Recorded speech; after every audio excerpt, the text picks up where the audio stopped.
Apa kayak dinar kate mau sama minggu tidur. Apa maju hari dinar kate hari rabu aku saja. Suaranya terakur saja. Hati ini tak ngubo. Ya karena piti hari. Akai rotan itu jalan hati aku. Ibrahim luka itu jalan hati aku.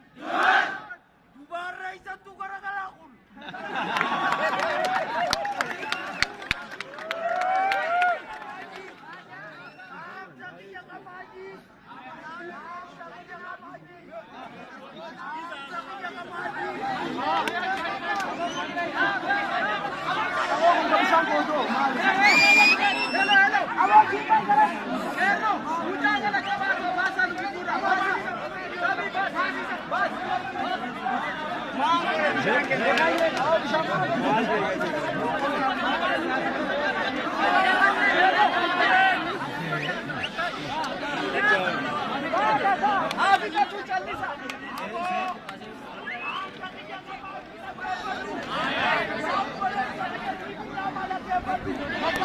Oku aral ke tulupun na baba at kalisin.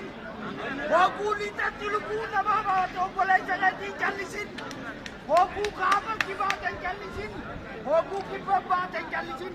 Yokin oku at inungketa kalma at kalisin. Bitat yan, apa?